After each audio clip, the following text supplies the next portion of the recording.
नमस्कार, बीआरजे news room में आप सभी का स्वागत है। दिन भर की क्या रही खबरें देखेंगे इस बुलेटिन में, लेकिन उससे पहले एक नजर डाल लेते हैं आज की सुर्खियों पर। भारतीय जनता पार्टी की ओर से सूरत में आयोजित किया गया स्नेह मिलन समारोह। देश के गृह मंत्री अमित शाह जुड़े वर्चुअली। प्रदेश भाजपा प्रमुख CR पाटिल और मुख्यमंत्री भूपेंद्र पटेल की भी रही उपस्थिति। गुजरात राज्य में टमाटर के दाम में इजाफा, आम जनता हुई परेशान। केवड़िया में दिखा कोहरा, स्टैच्यू ऑफ यूनिटी की प्रतिमा हुई कोहरे में गायब। आइए अब देखते हैं खबरें विस्तार से। दिवाली और नए साल के मद्देनजर भारतीय जनता पार्टी की ओर से गुजरात में विभिन्न जगहों पर स्नेह मिलन कार्यक्रमों का आयोजन किया जा रहा है। उसी के तहत आज प्रदेश भाजपा प्रमुख के होम टाउन सूरत में वनिता विश्राम ग्राउंड में स्नेह मिलन समारोह आयोजित किया गया, जिसमें देश के गृह मंत्री अमित शाह वर्चुअली जुड़े। इसके साथ ही गुजरात राज्य के मुख्यमंत्री भूपेंद्र पटेल, साथ ही प्रदेश भाजपा प्रमुख CR पाटिल और अन्य कई पदाधिकारी भी इस स्नेह मिलन समारोह के दौरान उपस्थित रहे। आपको बता दें कि वनिता विश्राम ग्राउंड में 30,000 से भी अधिक कार्यकरों की उपस्थिति रह सके ऐसी व्यवस्था की गई थी, जिसके तहत भाजपा के कार्यकर बड़ी तादाद में वहां पर उपस्थित रहे। इसके साथ ही काफ़ी लोगों की उपस्थिति के चलते वहां पर LED स्क्रीन्स भी लगाए गए हैं और बड़ी तादाद में लोगों की मौजूदगी के चलते सूरत में जगह जगह ट्रैफिक जाम के दृश्य भी देखने मिले।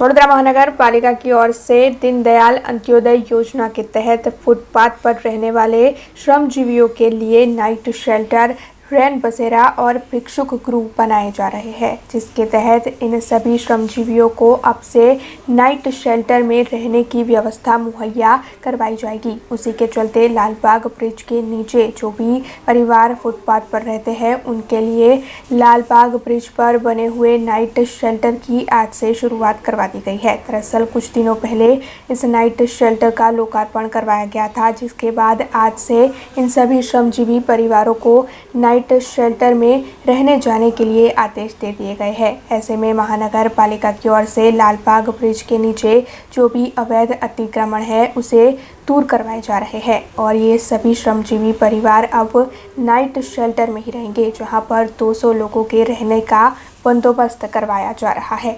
जे प्रकारे वडोदरा कॉर्पोरेशन में नाइट शेल्टर और रेन बसेरानी व्यवस्था उपलब्ध करावी है, साथे साथे भिक्षुक गृह पण छे। અમારા માનનીય મંત્રીશ્રીની અધ્યક્ષતામાં અને મેયરશ્રીની અધ્યક્ષતામાં અને સંગઠન દ્વારા જ્યાં પણ આ પ્રકારની જે ફૂટપાથ ઉપર લોકો રહે છે અને એમને વ્યવસ્થા નથી ઘરની, એવા લોકો માટે આ વ્યવસ્થા સરકાર દ્વારા, કોર્પોરેશન દ્વારા સામાન્ય રીતે કરવામાં આવતી હોય છે અને વ્યવસ્થાના ભાગરૂપે ખુલ્લામાં એમને સૂવું ના રહેવું પડે।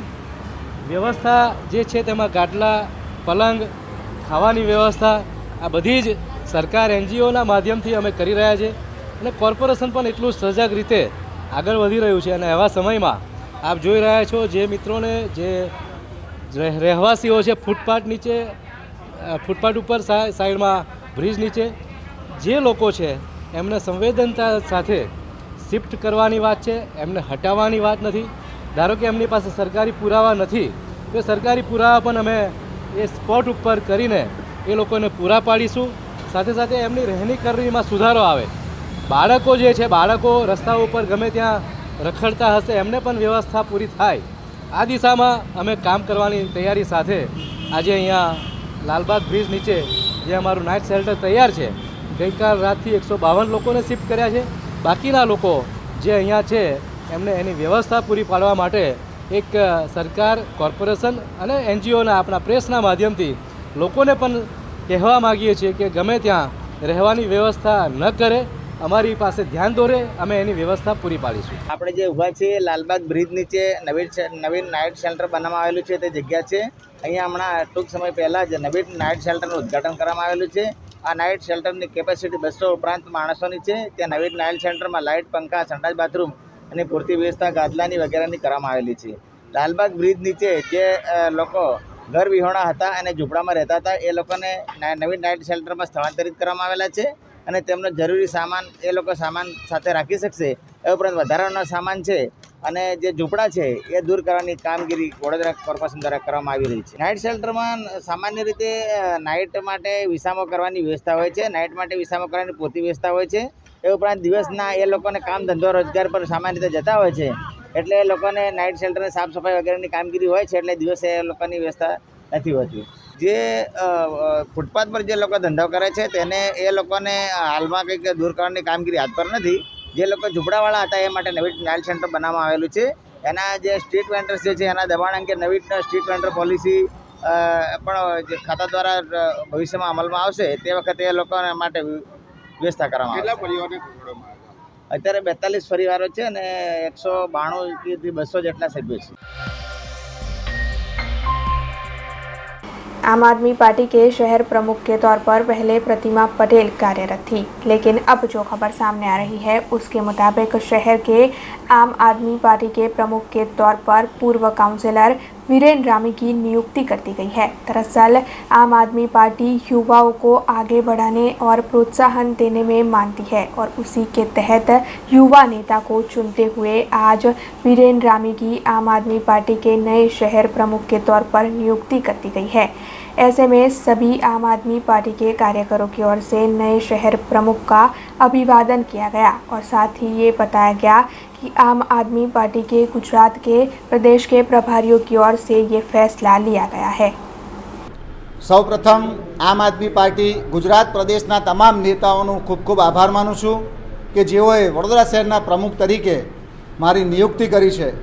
આગામી દિવસોની અંદર વડોદરા શહેરની અંદર વડોદરાની જનતાને એના વેરાનું પૂરેપૂરું વળતર મળે અને વડોદરા શહેરની જનતાને અમે જે રીતે કે રોડ, રસ્તા, આરોગ્ય, શિક્ષણની સુવિધાઓથી જે વંચિત રહ્યા છે એવા લોકોની સાથે પણ અમે ઘર ઘર સુધી, જન જન સુધી પહોંચવાનો પ્રયત્ન કરીશું અને આગામી દિવસોની અંદર પણ સંગઠન મજબૂત કરીશું. સાથે સાથે હું યુવાનોને પણ વિનંતી કરું છું, તમામ વડોદરા જનના નગરજનોને વિનંતી કરું છું કે આવો આ પરિવર્તનની અંદર આપ પણ સહભાગી થાઓ. સૌપ્રથમ પ્રતિમાબેન વ્યાસ પટેલનો પણ અમે ખૂબ ખૂબ આભારી છે કે જેઓએ 2012થી લઈ અને આજ દિન સુધી પાર્ટીને મજબૂત કરવા માટે તનતોડ મહેનત કરી છે અને આગામી દિવસોમાં એમના માર્ગદર્શન હેઠળ અમે વડોદરા શહેરની અંદર વડોદરાની જનતાની સુખાકારી માટે કામ કરીશું અને પ્રદેશના નેતાઓ પણ એમની કામગીરી જોઈ અને સ્વાભાવિક છે કે એમને ઉપર કોઈ જગ્યા પર લઈ જશે. આમ આદમી પાર્ટીનું એક અલગ વિચારધારા છે, યુવાનોને પ્રોત્સાહિત કરવા, યુવાનોને આગળ કરવા અને એક કહેવાય છે ને કે યુથ જ યુગ બદલી શકે, યુથ આવશે પરિવર્તન લાવશે. આ સૂત્રને અપનાવી અને આમ આદમી પાર્ટી ગુલાબસિંહ યાદવજી ગુજરાત પ્રભારી, મનોજભાઈ સોરઠિયા સંગઠન પ્રભારી, પ્રમુખ પ્રદેશ ગોપાલભાઈ ઇટાલિયા, ઉપાધ્યક્ષ શ્રી અમારા પ્રોફેસર અર્જુનભાઈ રાઠવા અને તેમના નિર્ણય થકી આજે એક યુવા ચહેરો વડોદરા શહેરની અંદર અને નામાંકિત ચહેરો વીરેનભાઈ રામી, જેઓ શિક્ષણ ક્ષેત્ર બહુ જ સંકળાયેલા છે, એ તેમની પોતાની સ્કૂલ છે 5 અને સામાજિક ક્ષેત્રે પણ એમણે ઘણી સારી એવી કામગીરી કરી છે. એ થકી તેમને આજે એક યુવા તરીકે આગળ કરી અને એમને વડોદરા શહેર પ્રમુખ તરીકેની જવાબદારી આપી છે. અમને વિશ્વાસ છે આ જવાબદારી વીરેનભાઈ રામીજી ખૂબ સારી રીતે નિભાવી શકશે અને એમની સાથે હંમેશા અમે કદમથી કદમ મિલાવી અને વડોદરા આમ આદમી પાર્ટી સંગઠન મજબૂત કરીશું, સંગઠન વિસ્તાર કરીશું. आज़ादी के अमृत महोत्सव के तहत पीएफ कचहरी की ओर से पीएफ खाता धारकों के लिए ई नॉमिनेशन की सुविधा शुरू करवाई गई है, जिसके तहत अब कोरोना में जान गंवाने वाले पीएफ खाता धारकों के परिजनों को किसी भी तरीके की कोई दिक्कत का सामना पीएफ हासिल करने के लिए ना करना पड़े. अब तक 30,000 जितने खाता धारकों ने ई नॉमिनेशन का लाभ लिया है, जबकि अन्य खाता धारकों के लिए ई नॉमिनेशन की प्रक्रिया अब भी जारी है. ऐसे में आज पीएफ कचहरी की ओर से इस मामले में पत्रकार परिषद का आयोजन किया गया था और क्षेत्रीय नियामक मनोज कुमार यादव की ओर से इस मामले में ज्यादा जानकारी दी गई. जिम्मेदारी तो एचआर और एक्चुअली है तो जिम्मेदारी एम्प्लॉयर की, जो मालिक हैं, लेकिन वो डेलीगेट कर देते हैं इसको एचआर वालों को और हम सभी एचआर वालों से रेगुलरली टच में है और उनको एक व्हाट्सएप ग्रुप भी बना रखा है. उनको ये कहते हैं कि इसको अपडेट करें और जो प्रोग्रेस डेली आ रही है उसको हमें बताएं. चूंकि इसमें फैमिली मेंबर्स के बैंक अकाउंट भी चाहिए, उनके फोटोग्राफ भी चाहिए, इससे थोड़ा सा स्लो है प्रोसेस, लेकिन जहाँ तक मेरा अंदाजा है अब लोगों ने कर लिया है और ये फास्ट हो जाएगा। जिन कंपनियों ने ये काम शुरू नहीं किया है उनसे रिक्वेस्ट है कि इसको जल्दी से जल्दी शुरू करें और जितने भी वर्कर्स हैं उन सबका ई नॉमिनेशन तुरंत फाइल करवाएं। हमारे 5,75,000 लाइव वर्कर्स हैं यहाँ पे, हमारे मेंबर्स हैं ईपीएफ के, वो कर रहे हैं। जो बड़ी कंपनियां उनके लोग तो स्वतः खुद कर ले रहे हैं, उनको कंपनी की जरूरत भी नहीं पड़ रही है, लेकिन जो छोटी कंपनियां हैं मैं उनसे रिक्वेस्ट कर रहा हूँ कि 31 दिसंबर तक इसको जरूर कटाएं। इससे फायदा ये होगा कि जैसे मैंने आपको पहले भी बताया कि मान लीजिए किसी वर्कर की अकस्मात मृत्यु हो जाती है, एक्सीडेंट हो जाता है, कुछ भी हो जाता है, तो उसकी फैमिली मान लीजिए बिहार में, यूपी में, साउथ इंडिया में या कहीं भी रह रही है, उसको ई नॉमिनेशन अगर उसका फाइल है तो उसको प्रोविडेंट फंड बेनिफिट्स को विड्रॉ करने में मुश्किल से 3 दिन लगेंगे। 3 दिन के अंदर उसका पेंशन, उसका इंश्योरेंस और उसके जो भविष्य निधि का जो बैलेंस है वो उसको मिल जाएगा। ये दृश्य केवड़िया के है, जहां पर कोहरा ही कोहरा नजर आ रहा है। दरअसल बीते 2 दिनों से लगातार ही नर्मदा जिला के विभिन्न इलाकों में बारिश बरस रही है, जिसकी वजह से वहां के मौसम में बदलाव देखने मिल रहा है। ऐसे में अचानक ही सुबह में केवड़िया स्टैचू ऑफ यूनिटी पर कोहरा देखने मिला, जिसके चलते वहां पर पर्यटक के लिए गए प्रवासियों को भी आवाजाही में काफ़ी दिक्कतें हुई और इसके साथ ही केवड़िया में मौजूद स्टैचू ऑफ यूनिटी की प्रतिमा भी जैसे कोहरे में गायब ही हो गई।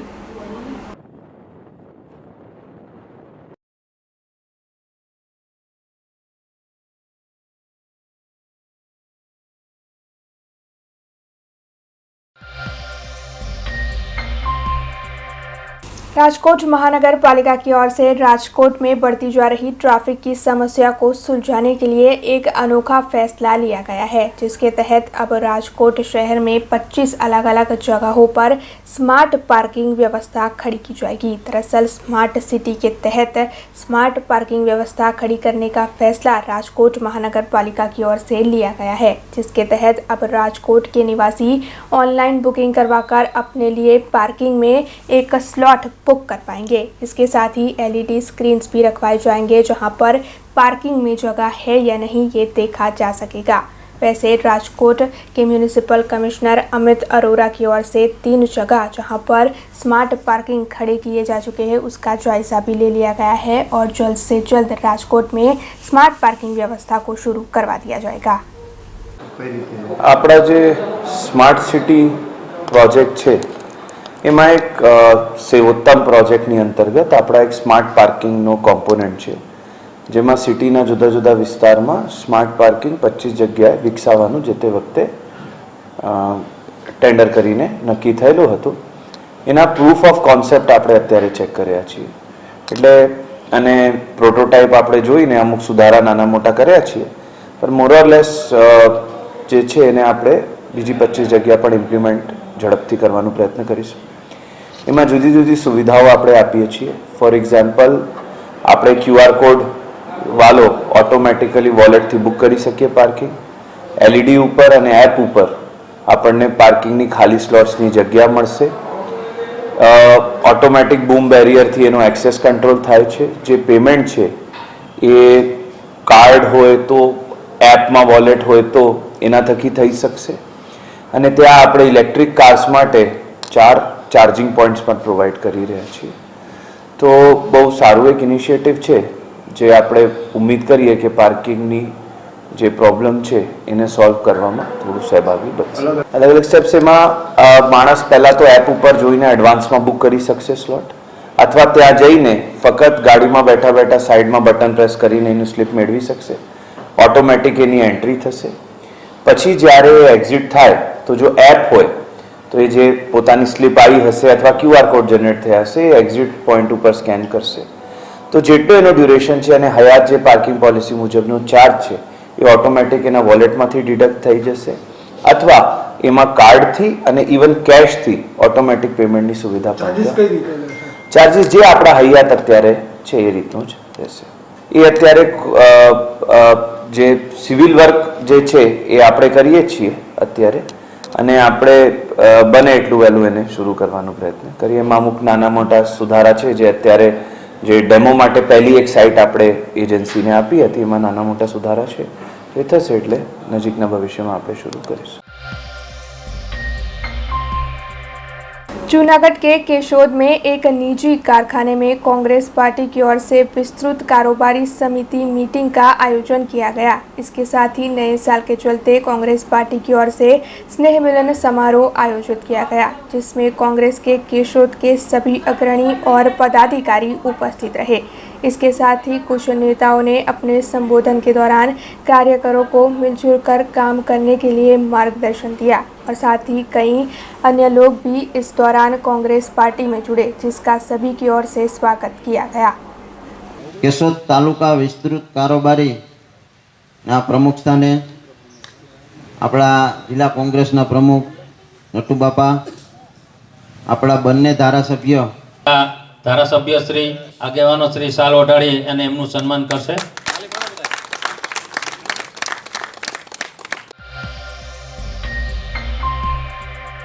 बड़ौदा जिला पंचायत कारोबारी समिति के चेयरमैन की ओर से अपने 40वें जन्मदिन के चलते 40 कन्याओं के लिए सुकन्या समृद्धि योजना के खाते खुलवाए गए। वाघोडिया तालुका के जरोद जिला पंचायत के सदस्य और वडोदरा जिला पंचायत के कारोबारी समिति चेयरमैन राजेंद्र पटेल, जिनका 40वां जन्मदिन था, अपने 40वें जन्मदिन को मनाते हुए उन्होंने अपने गांव व्यंकटपुरा में सभी अधिकारियों की उपस्थिति में बालिकाओं के लिए सुकन्या समृद्धि योजना के तहत 40 बालिकाओं के खाते खुलवाए और साथ ही इस मौके पर इन सभी बालिकाओं के अभिभावकों की भी उपस्थिति रही। आज रोज मारा जन्मदिवस निमित्ते 40मा वर्षમાં प्रवेश થઈ રહ્યો છે ત્યારે મારા વેંકટપુરા ગામે મારા ગામની દીકરીઓને સુકન્યા સમૃદ્ધિ યોજનાનો લાભ 40 બાળકીઓને આપવામાં આવ્યો છે। સાથે સાથે વેંકટપુરા ગામના તમામ લોકોના સુખાકારી યોજના આયુષ્યમાન કાર્ડ સમગ્ર લોકોને આજે આપવાનું પણ આયોજન થઈ રહ્યું છે અને આવનારા સમયમાં એ યોજનાનો લાભ આખી જરોદ જિલ્લા પંચાયત સીટને પણ હું આપવાનો છું। જન્મદિવસ નિમિત્તે લોકો પ્રવાસે જતા હોય છે, બહાર ફરવા જતા હોય છે, પણ હું મારા સંસ્કાર અને વિચારોથી મારા કાર્યકર્તાઓને અને મારા ગ્રામજનો વચ્ચે રહેવાનું પસંદ કરતો હોઉં છું। સાથે સાથે સેવા કાર્યો કાલે હોસ્પિટલમાં ફૂડ વિતરણના પણ પ્રોગ્રામો થઈ રહ્યા છે, બ્લડ ડોનેશન કેમ્પો પણ અમે કરેલા છે અને આવા સેવા કાર્યોથી અમારો જન્મદિવસ ઉજવીએ। आदिवासियों के लिए गलत प्रमाण पत्रों का मामला काफी बार विवाद में आ चुका है। ऐसे में अब इस मामले को लेकर भरूच के सांसद मनसुख वसावा फिर एक बार आगे आए हैं। दरअसल कल आदिजाति कल्याण मंत्री की ओर से एक बैठक आयोजित की गई थी, जिसमें आदिवासियों के लिए जो प्रमाण पत्र निकाले जाते हैं, इस मामले में कई फैसले लिए गए। इस पूरी बैठक में लिए गए फैसले पर नाराजगी जताते हुए भरूच के सांसद मनसुख वसावा की ओर से आज सोशल मीडिया पर इस मुद्दे को लेकर पत्र लिखे गए हैं और ये कहा गया है कि ये फैसले गलत है। आदिवासियों के विकास के लिए फैसले लिए जाए, इस तरीके के फैसले उनके लिए गलत साबित हो सकते हैं। खबरों के बीच वक्त तो चला एक छोटे से ब्रेक का। ब्रेक के बाद फिर लौटेंगे कुछ और खबरों के साथ। BRG ग्रुप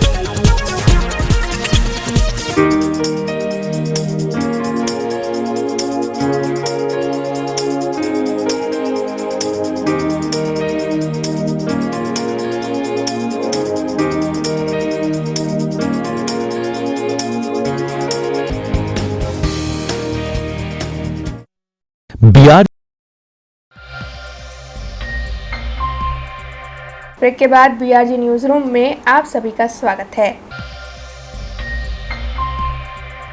आज़ादी के अमृत महोत्सव के चलते भारतीय खाद्य विभाग वडोदरा मंडल की ओर से आज एक कार्यक्रम का आयोजन किया गया था, जिसके तहत लाभार्थियों को सम्मानित किया गया। इस मौके पर शहर की सांसद रंजनबेन भट्ट की विशेष तौर पर उपस्थिति रही। साथ ही कार्यक्रम के दौरान शहर के मेयर केयूर रोकड़िया समेत अन्य कई पदाधिकारी भी उपस्थित रहे। वैसे सभी पदाधिकारियों की ओर से वृक्षारोपण भी किया गया और साथ ही इस कार्यक्रम के दौरान सांस्कृतिक कार्यक्रमों की पेशकश भी हुई। આઝાદીના અમૃત મહોત્સવ નિમિત્તે ભારતીય ખાદ્ય નિગમ દ્વારા આજે જે લાભાર્થી છે એમને સન્માનિત કરવાનો આ કાર્યક્રમ રાખવામાં આવ્યો છે। દેશના પ્રધાનમંત્રી આદરણીય નરેન્દ્રભાઈ મોદીજી દ્વારા કોરોના મહામારીમાં હેલ્થને લીધે પણ ચિંતા કરી હતી, તો સાથે સાથે દેશનો કોઈપણ ગરીબ પરિવાર ભૂખો ન રહે એ પણ આદરણીય પ્રધાનમંત્રીશ્રીએ ચિંતા કરી હતી। 80 કરોડથી પણ વધારે ગરીબ પરિવારોને 15 મહિનાથી વધારે મફત રાશન આપવાનું કામ આદરણીય પ્રધાનમંત્રી શ્રી નરેન્દ્રભાઈ મોદીજીએ કર્યું છે। કેન્દ્ર સરકારના ખાદ્ય વિભાગ દ્વારા કરવામાં આવ્યું છે અને ખાદ્ય નિગમે ગુજરાત સરકારને આ પુરવઠો પૂરો પાડ્યો અને ગુજરાત સરકારે આ પુરવઠાને રાશનની તમામ દુકાનોમાં વ્યવસ્થિત આ પુરવઠો પહોંચે અને કોરોના મહામારીમાં કામકાજ ધંધા રોજગાર લોકો પાસે નહોતા એ દરમિયાન પ્રધાનમંત્રીશ્રીએ એવી ચિંતા કરી કે મારો ભારત દેશનો કોઈ પણ ગરીબ પરિવાર ભૂખો ન રહે, એટલે ભારતીય ખાદ્ય નિગમે આ રાશન પૂરું પાડવાનું કામ કર્યું છે। આદરણીય પ્રધાનમંત્રી શ્રી નરેન્દ્રભાઈ મોદીજીએ કોઈને ભૂખા પણ નથી રાખ્યા, તો સાથે સાથે હેલ્થ માટે પણ ચિંતા કરી અને પ્રધાનમંત્રી આરોગ્ય હેલ્થ કાર્ડ પણ આપવામાં આવ્યું। એટલે દેશના પ્રધાનમંત્રી હંમેશા ગરીબ પરિવારો અને દેશના લોકોની ચિંતા કરી છે। ભારતીય ખાદ્ય નિગમે જે રીતે હોસ્પિટલમાં ડૉક્ટર, પેરામેડિકલ સ્ટાફ, સફાઈ મિત્ર, નર્સ આ બધાએ જે રીતે કોરોનામાં સેવા કરી છે, તો એવી જ રીતે સમર્પિતતાથી ભારતીય ખાદ્ય નિગમના તમામ કર્મચારીએ પણ એ જ રીતની સેવા કરી છે। પોતે પણ પરિવારને છોડીને દરેક પુરવઠો રાશનનો દરેક દુકાન પર પહોંચે, કોઈને તકલીફ ન પડે એ રીતની એમણે પણ દિન રાત સેવા કરી છે। આજના દિવસે ભારતીય ખાદ્ય નિગમને પણ ખૂબ ખૂબ અભિનંદન આપું છું। તેમના તમામ કર્મચારીને ખૂબ શુભેચ્છા પાઠવું છું કે તેમણે પણ કોરોનામાં જે રીતે કામ કર્યું છે, ખૂબ અભિનંદન। દેશના પ્રધાનમંત્રી આદરણીય નરેન્દ્રભાઈ મોદીજીને પણ અમે સૌ વડોદરાવાસી खूब खूब अभिनंदन, खूब खूब शुभेच्छा। भारत सरकार के जो आदेश हैं, जो विशेषकर जो कोरोना काल में एफसीआई ने कार्य किए, गुजरात में 3 करोड़ 42 लाख जनता तक जो खाद्यान्न पहुंचाएं, खाद्यान्न किस तरह प्रोक्योरमेंट करते हैं, किस तरह डिस्ट्रीब्यूशन करते हैं, सरकार ने जो फोर्टिफाइड राइस जिससे कुपोषण से बचा सके, ये विभिन्न सरकार की कार्यक्रमों को जनता तक, बेनिफिशरी तक पहुंचाने के लिए जो था कार्यक्रम, इसके माध्यम से हमने लोगों तक पहुंचाने का कार्य किया है, जिससे जनता को तक आवाज़ पहुंचे, उनको समझ में आवे कि सरकार हमारे लिए क्या कर रही है। भारतीय खाद्य निगम प्रोक्योरमेंट से लेकर डिस्ट्रीब्यूशन तक एक ब्रिज के रूप में काम करता है और निगम हमेशा कोरोना काल में 15 महीने में करीब पूरे देश में 600 लाख टन खाद्यान्न वितरित किया। गुजरात में हमने 26 लाख टन 15 महीने के अंतर्गत खाद्यान्न वितरित किया, जो एक सराहनीय कार्य है। और सभी बेनिफिशरी को राज्य सरकार के माध्यम से इस कोरोना काल में जो 30 नवंबर 2021 को पूरा होने जा रहा है, इसको हमने बखूबी सरकार के आदेशानुसार हमने उसको वितरित करने का कार्य किया। राज्य सरकार का भी इसमें बहुत बड़ा सहयोग रहा। सभी बेनिफिशरी को समय से खाद्यान्न, सही खाद्यान्न और गुणवत्ता वाला खाद्यान्न मिल सके, इस तरह हमने पूरा प्रयास किया। शहर में जो सामूहिक बलात्कार और आत्महत्या का केस चल रहा है, उसमें बीते 20 दिनों से पुलिस की ओर से अलग अलग टीम बनाकर तहकीकात की जा रही है। हालांकि अब तक 250 से अधिक सीसीटीवी कैमरे की जांच हो चुकी है, जबकि कई फुटेज खंगाले जा चुके हैं। कई लोगों से पूछताछ भी की जा चुकी है और जो जानकारी सामने आई है उसके मुताबिक वैक्सीन ग्राउंड के आसपास जितने भी रिक्शा चालक, दुकानदारक सभी है, उन सभी से काफ़ी बार पुलिस की ओर से पूछताछ की जा चुकी है। आगे की तहकीकात भी पुलिस की कई टीमों की ओर से की जा रही है। ऐसे में इस पूरे मामले को लेकर रेलवे एसीपी परीक्षिता राठौड़ ने ज़्यादा जानकारी दी है। जो इन्वेस्टिगेशन चल रहा है उसमें डीवाईएसपी जादव, उनको शुरू से इस इन्वेस्टिगेशन दिया गया है। शुरू में उन्होंने सुपरविजन किया और अभी वो इन्वेस्टिगेशन कर रहे हैं। इन्वेस्टिगेशन हर एक एंगल को हमने बहुत ही डीपली कीनली चेक किया है। सबसे पहले बात करें तो जो सीन ऑफ ऑफेंस है, ऑफेंस के आसपास के जितने भी डाउटफुल रिक्शा वाले, कोई और भी दुकान वाले, रेसिडेंशियल एरिया में सिक्योरिटी वाले और भी काम करने वाले, कोई भी माली या लेके सबको हमने पर्सनली वेरीफाई किया है। एसआईटी में आज जो डीजी साहब ने गठन एसआईटी का किया, उसमें श्री सुभाष त्रिवेदी साहब आईजी सीआईडी क्राइम के नेतृत्व में ये एसआईटी की रचना की गई है। उसमें 2 एसपी लेवल के officer, DCP crime Baroda city और मैं, और साथ में 2 डीवाईएसपी, 3 पीआई और पीएसआई, सबको मिला के एसआईटी की रचना की गई है। शुरू से ही हमने हर एक एंगल से चेक किया है। तो उसमें सीसीटीवी कैमरा देखा जाए तो 250 से भी ज़्यादा सीसीटीवी फुटेज चेक किए। ऑफेंडर्स है कि पिछले 3 साल के, उसमें भी 200 से ज़्यादा सेक्सुअल ऑफेंडर्स को चेक किए।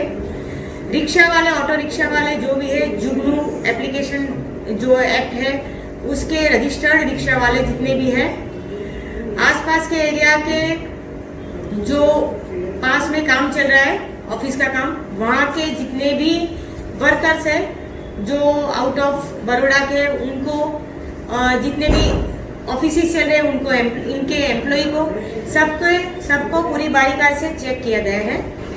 आज से हमने आसपास के जो रेसिडेंशियल एरिया है उनके हर एक घर में जाके हमारी महिला पीआई की टीम पर्सनली उनके साथ इस इन्वेस्टिगेशन में वो कोई प्रकाश पाड़ सकते हैं, दे सकते हैं, कोई क्लू दे सकते हैं। तो इनके बारे में अभी सब मेरी पूरी टीम लगी हुई है। सबको जो भी हमें डाउटफुल लगा उस सबको हमने चेक किया है। तो टेक्निकली हम जो चेक करें, इसके और अलावा ह्यूमन इंटेलिजेंस गैदर करके भी हमारे आदमी पूरे एरिया में अपनी ओर से इंटेलिजेंस गैदर करके ये ऑफेंस डिटेक्ट करने के लिए ट्राई कर रहे हैं। एविडेंस देखा जाए तो मेडिकली जो उनका पीएम हुआ है, पीएम में उसके हाथ पे और पैर पे 6-7 दिन पहले की जो इंजरी है वो कुछ इंजरी बताई गई है। ये जो उन्होंने विक्टिम ने सुसाइड किया, सुसाइड के 7 दिन पहले उसके साथ गैंग रेप हुआ है, ऐसा कुछ हमें ओरल एविडेंस भी मिले हैं। तो मेडिकल एविडेंस में ये इंजरी बताई गई है। बाकी कोई एविडेंस काफ़ी 7 दिन हो जाने के बाद अभी मिल नहीं पाया। आजकल रोजाना ही किसी न किसी चीज़ के दामों में बढ़ोतरी की खबर सामने आती है, जिसके चलते आम जनता को काफ़ी परेशानियों का सामना करना पड़ता है। ऐसे में अब सब्जियों के दामों में भी काफ़ी इजाफा हो रहा है। इस वक्त जो खबर आ रही है उसके मुताबिक टमाटर के दाम में इजाफा हुआ है। इस मामले में टमाटर के व्यापारियों का ये कहना है कि ये टमाटर बेंगलोर और नासिक से आते हैं। वहाँ पर बाढ़ जैसी स्थिति होने की वजह से टमाटर की फसल बर्बाद हो गई है। ऐसे में टमाटर के दाम इस वक्त ज़्यादा है। जैसे ही स्थिति पहले जैसी हो जाएगी वैसे ही टमाटर के दाम कम हो जाएंगे। इसके चलते जो टमाटर पहले 30 रुपये किलो मिलते थे अब वो 60 रुपये किलो मिल रहे हैं। ऐसे में टमाटर खरीदने वाले लोग इस वक्त काफ़ी परेशान है। टामेटाનો ભાવ વધ્યો છે। અમે વેપારી જોડે એવી રીતે વાત કરી કે ભાઈ ટામેટાનો આટલો બધો ભાવ કેમ વધ્યો છે, તો વેપારીનું એવું કહેવું છે કે જે અત્યારે માલ આવે છે નાસિક અને બેંગ્લોરથી, ત્યાં અતિશય વરસાદ પડ્યો, એના લીધે પાક બગડી ગયો છે। તો જેમ આવક વધશે એમ ભાવમાં કટોતી આવશે। તમારે અઠવાડિયા 10 દિવસ પછી, અત્યારે 60 રૂપિયા કિલો વેચાય છે, અઠવાડિયા 10 દિવસ પછી તમારે એ જ વસ્તુ 20 થી 30 રૂપિયા કિલો થવાની સંભાવના છે એવું કહે છે। પહેલાં 30 રૂપિયા કિલો હતા અને બજેટમાં પણ આવતું હતું, પણ હવે અત્યારે 60 રૂપિયા થયા છે। હવે એમને એવી પોઝિશન છે કે ત્યાં આગળથી જ વધીને આવે છે। ટામેટા દરેક ગૃહિણીઓ માટે દરેક વસ્તુમાં જરૂરી છે। તમે પંજાબીમાં ગ્રેવી બનાવવા પણ જોઈએ છે, શાક પણ બને છે, એનું અલગ અલગ રીતે સેવ ટામેટાનું શાક કાઠિયાવાડીમાં જોઈએ, એટલે ટામેટા તમારે ખૂબ જરૂરી છે। ऑटो गुरु और विभिन्न संस्थाओं के सहयोग से विश्व महिला फॉर्मूला कार रेसर प्रतियोगिता का आयोजन होने वाला है। दरअसल इस प्रतियोगिता का फिनाले यूके में आयोजित होने वाला है, जिसके तहत आज वडोदरा शहर में सिलेक्शन ट्रायल आयोजित किया गया था। इस सिलेक्शन ट्रायल में गुजरात राज्य और विभिन्न जगहों से 22 महिलाओं ने हिस्सा लिया था और इस सिलेक्शन ट्रायल के तहत 2 महिलाओं की नियुक्ति की जाएगी जो यूके में होने वाले फाइनल में हिस्सा लेगी। इस मामले में आज एक पत्रकार परिषद का आयोजन भी किया गया था, जिसके तहत इस बारे में ज़्यादा जानकारी दी गई। ये कार्यक्रम लड़कियों के लिए है जो एक गाड़ियों को रेस करने के लिए बेसिकली ट्राई आउट है, जहाँ से हम अगर सिलेक्ट हो जाए तो यूके में जाके एक बड़ा गाड़ी रेसिंग का कंपटीशन में पार्टिसिपेट कर सकते हैं। और मैं 2 साल से रेस कर रही हूँ और लॉकडाउन में ऑब्वियसली रेसिंग का मौका नहीं मिला, पर उसके पहले 1 साल किया था एंड अभी देखते हैं ये कैसा चलेगा। इसमें प्रैक्टिस अपने आप करना पड़ता है और ऑल्सो ऑनलाइन एक मॉड्यूल होता है जहाँ से हम ट्रेनिंग लेते हैं, वीडियोस देखते हैं, टेक्निक्स देखते हैं, तो उससे थोड़ा बहुत थ्योरी और प्रैक्टिकल का भी मतलब समझ में आता है। ट्रेनिंग हमारे ऊपर होता है, एटलीस्ट ये कंपटीशन में हमको अपने आप अपना ट्रेनिंग कर सकते हैं। जहाँ पे रेस ट्रैक है या गो कार्ट ट्रैक है उधर ट्रेन कर सकते हैं। मेरे लिए मतलब उतना डेंजरस नहीं लगता, पर कई लोग के लिए लगता होगा और ऑल्सो डेंजरस है अगर आप अपना रेसिंग सूट या सेफ्टी प्रिकॉशंस या जो भी रेसिंग गियर ठीक से नहीं पहनते हो और कुछ मिसहैप होता है तो लग सकता है, डेफिनेटली लग सकता है। इसमें सीट बेल्ट भी नहीं है गो कार्टिंग में। दूसरा तरीका रेसिंग का, उसमें जो पूरा बंद वाला गाड़ी है उसमें ऑब्वियसली बहुत अच्छा सेफ्टी गियर है, पर ये वाले में उतना नहीं है। पर ये गाड़ियाँ उतना भी तेज़ नहीं जाते जिसकी बहुत ज़्यादा चोट लगेगा अगर कुछ हुआ तो, ज़्यादातर कुछ होता नहीं। ફોર્મ્યુલા વુમેન એક ઇન્ટરનેશનલ મોટર સ્પોર્ટ ચેમ્પિયનશિપ છે જે અમે ઇન્ડિયામાં લઈ આવ્યા છે યુકેથી। અમે ઓટો ગુરુ India along with other partners અમે લોકો આ ઇવેન્ટ કરીએ છીએ બરોડામાં।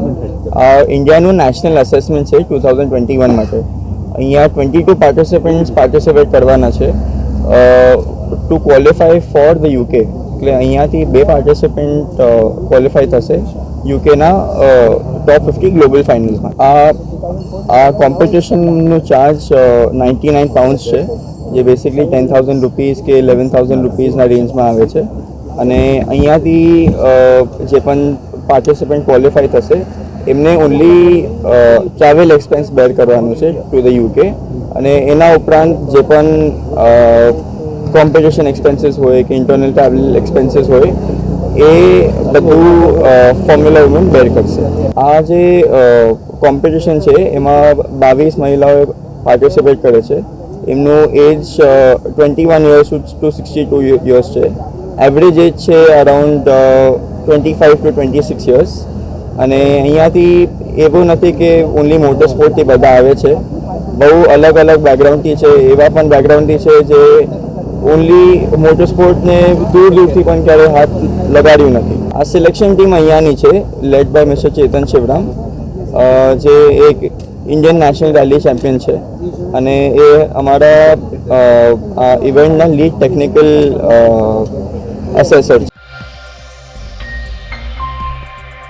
नर्मदा जिला के गरुड़ेश्वर तालुका में कांग्रेस समिति की ओर से जन जागरण अभियान का आयोजन किया गया, जिसके तहत कांग्रेस पार्टी के अग्रणी और कार्यकरों की उपस्थिति में एक रैली निकाली गई और रैली के तहत विभिन्न मुद्दों को लेकर कांग्रेस पार्टी की ओर से भाजपा के सामने सूत्रोच्चार किए गए। इसके साथ ही इस कार्यक्रम के दौरान कांग्रेस पार्टी की ओर से सदस्यता अभियान भी आयोजित किया गया, जिसके तहत कई लोगों ने अपना पंजीकरण करवाया। वैसे इस मौके पर गरुड़ेश्वर तालुका के कांग्रेस के सभी अग्रणियों की उपस्थिति रही।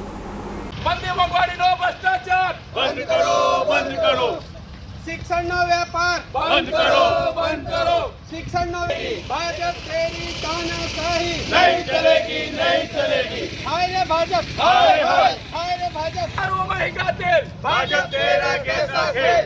ભય ભૂખ અને ભ્રષ્ટાચારથી ખતબત્તી આ ભાજપ સરકારની વિરુદ્ધમાં પ્રજાને જાગૃત કરવા માટે અમે આજે પદયાત્રા કરીએ છીએ અને એ સંદેશો આપવા માંગીએ છીએ કે આવનાર સમયમાં પ્રજા જાગૃત થવાની છે અને તમારી આ મોંઘવારી, ખેડૂતો વિરોધી તમારા બિલ, ગરીબો, આદિવાસી, દલિતો વિરુદ્ધની તમારી જે નીતિઓ છે તેને અમે ઉજાગર કરીશું અને આવનારી ચૂંટણીમાં 2022માં ભાજપનું શાસન ઉખાડીને ફેંકીશું એ ઉદ્દેશ્ય સાથે આજે જનજાગરણ પદયાત્રાનો પ્રોગ્રામ અમે કરેલ છે. જનજાગરણ યાત્રા પદયાત્રાનો જે પ્રોગ્રામ છે પ્રદેશ સમિતિએ આપેલો, એમાં નર્મદા જિલ્લાના તમામ તાલુકા મથકોએ 21થી 25 દરમિયાન આ પ્રોગ્રામની શરૂઆત અમારે થઈ છે. એના બીજા પ્રોગ્રામના ભાગરૂપે આજે ગરડેશ્વર તાલુકામાં ગરડેશ્વર ખાતે મહાકાલી મંદિરથી અક્તેશ્વર ચોકડી સુધીનો પદયાત્રાનો પ્રોગ્રામ અમે કર્યો છે.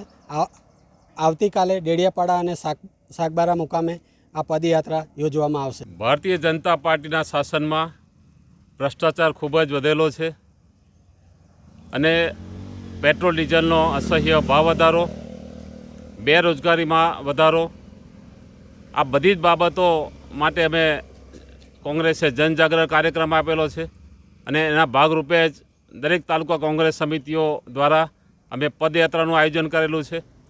સાથે કોંગ્રેસનો સભ્ય નોંધણીનો કાર્યક્રમ પણ ચાલી રહ્યો છે. આ બધી જ બાબતો લઈ અને અમે પ્રજા પાસે જવાના છીએ અને સાચી વાત જણાવવાના છીએ कि आ भ्रष्ट शासन ने वहेली तके विदाय आपवामां आवे।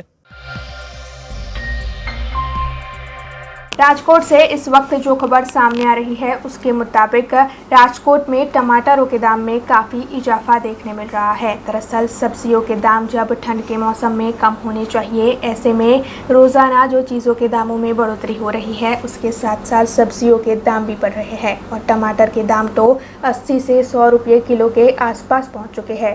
ऐसे में राजकोट की आम जनता इससे काफ़ी ज़्यादा परेशान है। वैसे इस मामले में ये कहा जा रहा है कि जहां पर टमाटर की फसल होती है वहां पर बाढ़ जैसी स्थिति बनाई है, जिसके चलते टमाटर की फसल को काफ़ी नुकसान हुआ है। ऐसे में जब इन जगहों पर पहले जैसी स्थिति बनाएगी और टमाटर की अच्छी फसल होगी तब टमाटर के दामों में कमी होगी। तब तक टमाटर के दामों में इजाफे का सामना हर किसी को करना पड़ेगा। मारू नाम है नीलेशभाई कापड़िया, जुबेल शाक मार्केट में वेपार करीए छीए। आजकल पेट्रोल करता टमेटा भाव बहुत हाईएस्ट थी गयो है कि अत्यारे जे जग्या पर टमेटा थाय छे त्यां कने वावेतर बधा धोवाई गया है, एना हिसाबे आ टमेटानो भाव वधारे छे। जग्या पर अत्यारे 60 થી 5 रुपया अत्यारे जग्या पर भाव बोले छे અને આ પોતા 75-80 रुपयाना किलो घरमां पड़ी गई छे। ओके, टमेटामां अत्यारे भावनो वधारो के पेट्रोलनो भाव घट्यो અને टमेटानो भाव चढ़्यो ત્યારે टमेटानो वावेतर हाव बधी धोवाई गेલું છે। ત્યાં અત્યારે જગ્યા અત્યારે નકર આપણે શિયાળુ ટમેટા અત્યારે ચાલુ થઈ ગયા હોય એની જગ્યાએ વાવેતર ધોવાઈ ગયું છે એટલે જે ટમેટા છે ને એના હિસાબે ભાવમાં વધારો છે। ग्राम पंचायत 2021 के चुनाव 19 दिसंबर को आयोजित होने वाले हैं, जिसके चलते आज राजपीपला में चुनाव से जुड़े सभी अधिकारियों को तालीम देने के कार्यक्रम का आयोजन किया गया।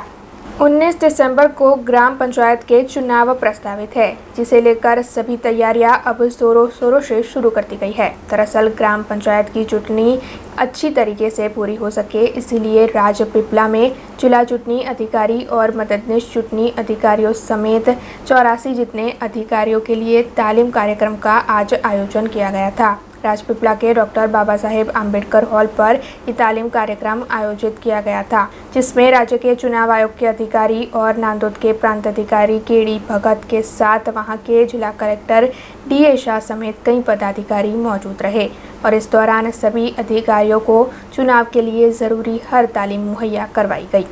आज नर्मदा जिला में हेडक्वार्टर खाते नर्मदा जिला में जेटला पण चूंटणी अधिकारी और मददनीश चूंटणी अधिकारी निमणूक थई छे तेने ग्राम पंचायतनी चूंटणीमां केवी रीते संपन्न करवी सुचारू रूपे तेना माटे तालीमनुं आयोजन करवामां आवेलुं। जे आजे एमने दरेक के आ वखतनी जे चूंटणी छे ते EVM पर नथी पण बेलेट पेपरथी थवानी छे अने मतपेटी परथी थवानी छे, तो एना माटेनी एक तालीमनुं आयोजन जिल्ला कक्षाथी करवामां आव्युं छे अने एमां जिल्ला कक्षाना बधा ज तालुकाओना ચૂંટણી અધિકારી મદદનીશ ચૂંટણી અધિકારી અને મામલતદાર શ્રી આજે હાજર રહ્યા છે, પ્રાંત અધિકારી શ્રીઓ હાજર રહ્યા છે અને ચૂંટણી કેવી રીતે સારી રીતે સંપન્ન થાય તેનું અમને માર્ગદર્શન અને તાલીમ આપવામાં આવી છે.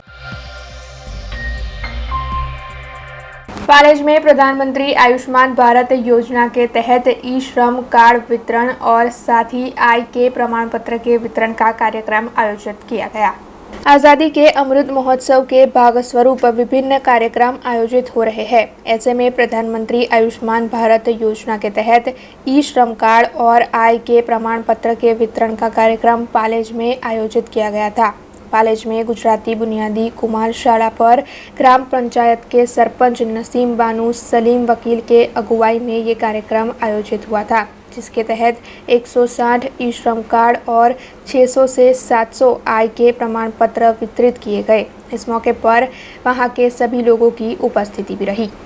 रोज पालेज गामना नागरिकों ने मारी तरफथी आयुष्मान भारत कार्ड बनावीने અને સાથે સાથે 2 લાખ રૂપિયાનો ઈ શ્રમ કાર્ડ તથા લેમિનેટેડ કરેલા આવકના દાખલા વેચવાનો પ્રોગ્રામ રાખવામાં આવેલો છે, જેમાં ગામના 557 આયુષ્માન કાર્ડ લાભાર્થીઓના બનેલા છે, જ્યારે 160 કાર્ડ ઈ શ્રમ કાર્ડ બનાવવામાં આવેલા છે. લગભગ 700થી 800 આવકના દાખલાઓ બનાવવામાં આવેલા છે, જેઓ અત્યારે એનું મારી પંચાયતના સભ્યો તરફથી મારી તરફથી વિતરણ કરવામાં આવી રહેલું છે. અને આમ અમે પાલેજ ગામના નાગરિકોની ખૂબ મોટી સેવા કરેલી છે અને આવનારી ચૂંટણીની અંદર આ જ ગામની પ્રજા, આ જ ગામના લોકો અમને ખૂબ સરસ મતોથી બહુમતીથી જીતાવશે અને ફરી એક વખત અમે ગામ લોકોની આ જ રીતે સેવાઓ કરતા રહીશું એવો મને આશા અને વિશ્વાસ છે. મારા તમામ સભ્યો અત્યારે મોજૂદ છે, મોટી સંખ્યામાં ગામ લોકો મોજૂદ છે અને તેઓ મોટી સંખ્યામાં આ કાર્ડનો 5 લાખ રૂપિયાના આયુષ્માન ભારત કાર્ડનો અને 2 લાખ રૂપિયાના ઈ શ્રમ કાર્ડનો લાભ ઉઠાવી રહ્યા છે. खबरों का सिलसिला खत्म करने से पहले आइए नजर डाल लेते हैं आज की कुछ खास खबरों पर. भारतीय जनता पार्टी की ओर से सूरत में आयोजित किया गया स्नेह मिलन समारोह. देश के गृह मंत्री अमित शाह जुड़े वर्चुअली. प्रदेश भाजपा प्रमुख CR पाटिल और मुख्यमंत्री भूपेंद्र पटेल की भी रही उपस्थिति. गुजरात राज्य में टमाटर के दाम में इजाफा, आम जनता हुई परेशान. केवड़िया में दिखा कोहरा, स्टैच्यू ऑफ यूनिटी की प्रतिमा हुई कोहरे में गायब. देश, दुनिया और शहर से जुड़ी कुछ और खबरें लेकर कल फिर लौटेंगे. तब तक दीजिए भी आज टीम को इजाजत. धन्यवाद. अब खबरों से लगातार अपडेट रहना हुआ आसान. BRG न्यूज आपके मोबाइल स्क्रीन पर. आज ही BRG न्यूज की mobile app Google play store और ऐप स्टोर से डाउनलोड करें और खबरों से लगातार जुड़े रहें.